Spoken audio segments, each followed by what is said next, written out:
16 years prior to the events of Red Dead Redemption 2 saw the birth of a small town known to locals as Pleasance. As we step into the boots of Arthur Morgan during 1899, players can come across this town, which we now find to be abandoned. At first glance, it looks pretty regular, consisting of a school, a church, and a graveyard. But upon closer inspection, dark secrets will begin to emerge. Welcome to the video.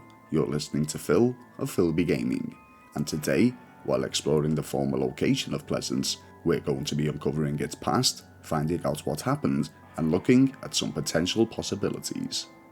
This video is theory only and is strictly speculation.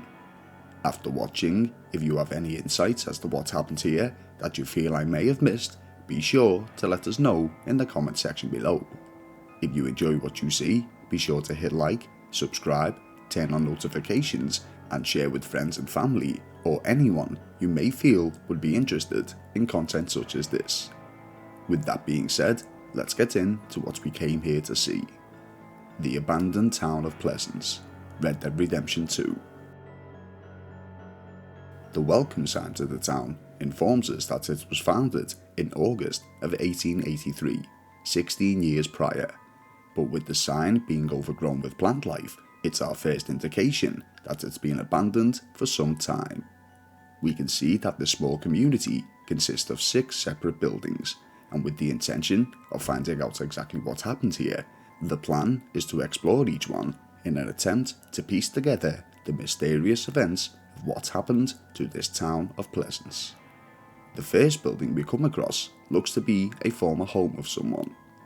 While trying to gain access, we learn that it's been locked up tight, with no way of entering. Aside from the overgrown shrubbery, the dead leaves upon the rooftop, and the unwashed curtains that we can see through the windows, there's not much else to learn about this structure. So on to the next one we go. Now, here's where things become interesting. Just behind the first home is a barn, and painted across the face of this establishment are the following words: "Stay out, plague." This is potentially our first clue as to what happened to the town. Exploring the rear of the property, there's something else of interest. A sack containing refined sugar, created by Cornwall Freight and Commodities. The importance of this is something we can come back to later. Further around, we find a door to a side hut of some sorts, but this too, like the previous building, is locked up tight. Moving away from the barn, we discover a closed well, indicating that the plague may have been caused by a contaminated water supply. Towards the centre of Pleasance is their church. We too find this to be locked up and covered in plant life, just like the other buildings. One thing which is noticeable upon inspecting this structure is the fact that it has no cross, either on the doorways nor the spire at the top. There is, however, a weather vane, and the direction that it's pointing is something else we'll come back to in our closing analysis. Towards the northeastern part of Pleasance is a second home. This too, similar to the barn, has scribblings painted across its structure, but unlike the other, this time it isn't warning of a plague. Drawing closer, we discover 2 separate pieces of writing. Upon the door of the home, it reads "Ill with sin," and to its left, across the wall, it reads "Unclean sinners." Somewhat different to the first home we investigated, the windows of this one are completely boarded up, not even allowing for a glance inside. On the opposite side of Pleasance, across the road, is a burnt down building, and judging by the barrels, chairs, and empty alcohol bottles and glasses, this may have either been a saloon or a tavern, or possibly just a storage space of some sorts. Aside from a box of revolver cartridges, there isn't anything else of interest here. That is, apart from the fact that it's been burnt down. The final building of Pleasance is the only one that's both still standing and accessible: the schoolhouse. Outside of the building is a broken down cart, which when inspected closely, you can see that it's covered heavily in what appears to be stained blood. Next to the cart is a blue oil barrel with a printing on its cover: Cornwall, Kerosene and Tar, New Hanover. Just like the sack of refined sugar that we found to the rear of the plagued barn, this is the second product of the company owned and operated by the tycoon Leviticus Cornwall. When entering the old school, it first appears that there isn't much left of its belongings. All of the drawers have been emptied, and only a cigarette card and a copy of Otis Miller and the Boy from New York are left to be looted from the place. Scattered around upon the tables and shelves are several elixirs. One such bottle is labelled as a quick neutralizing cordial and is used to treat such things as cholera, giving us more information on the potential plague that destroyed the town of Pleasance. One of the ways that cholera is spread is through a water supply.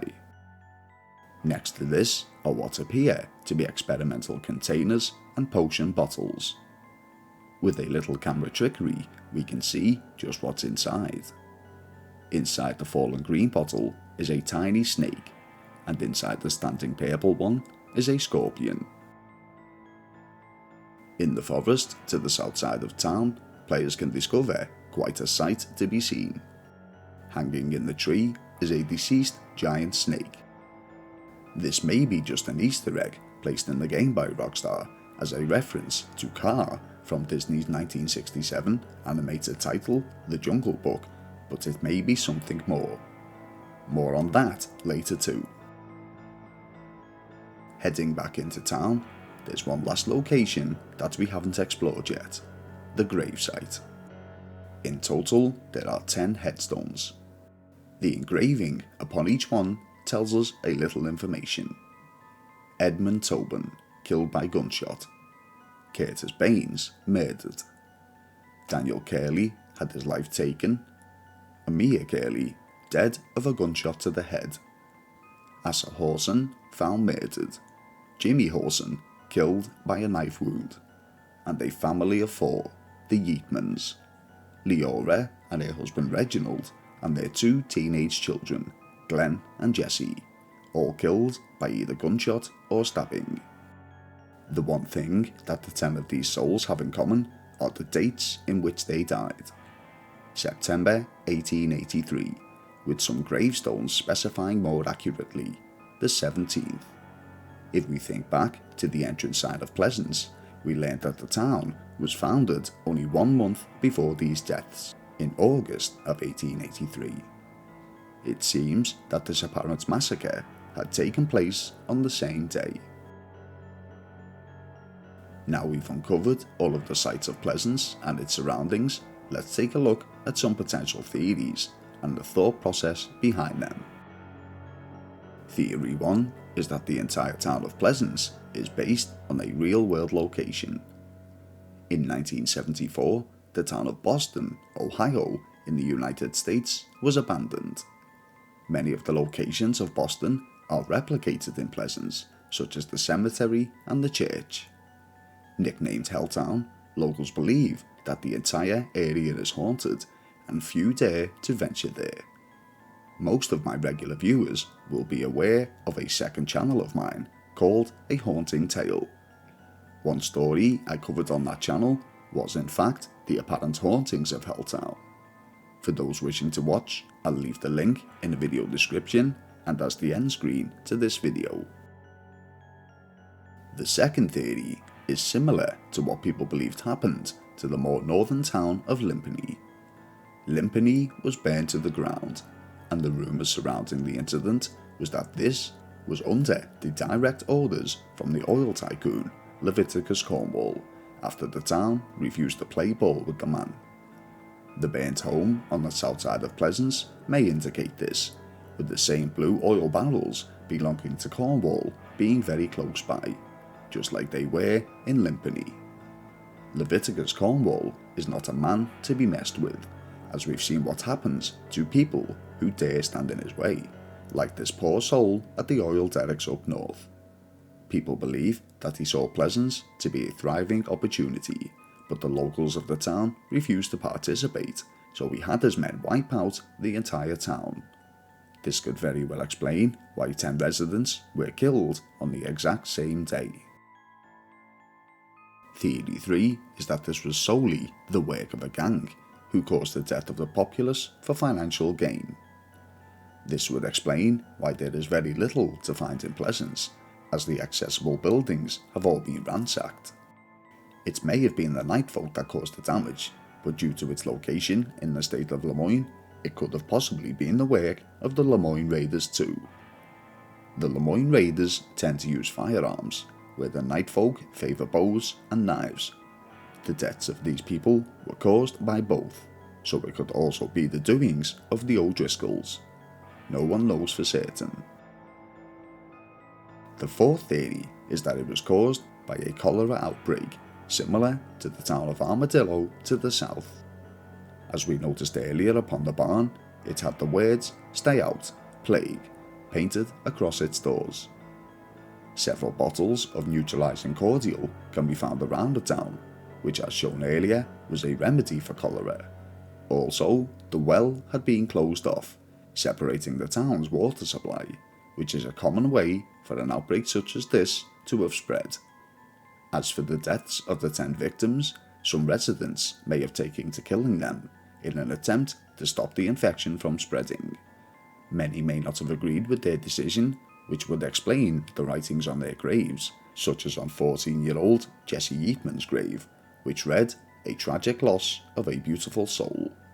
It could be that after this incident, the surviving townsfolk simply fled, as to not be reminded of the events that occurred.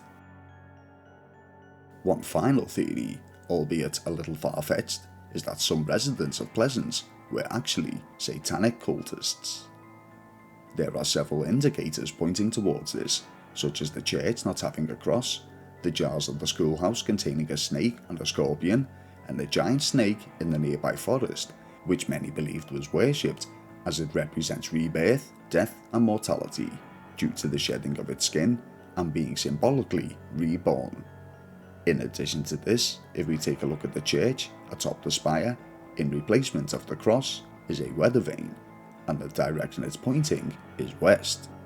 In its direct line in West Elizabeth is a pagan site, where many were sacrificed for ritualistic purposes. It is thought that the cultists were influenced by this site into worshipping evil, very similar to how Gertrude Braithwaite was bewitched by the pentagrams of Butcher's Creek, which were also in her line of sight. It may be that the cultists would sacrifice the other residents of Pleasance in honour of their respective god, and use the bloody cart to transport their bodies. This would also explain the scribblings on the home, stating unclean sinners and ill with sin. Do you agree with any of the theories put forward today, or do you think there was something else that happened? Let me know in the comment section below.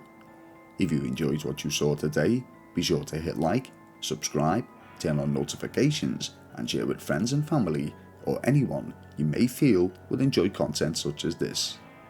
If you wish to get in touch, you can find me over on my Instagram page, that's at Filbee Gaming. Thank you for watching, you've been listening to Phil, and I'll see you in the next one.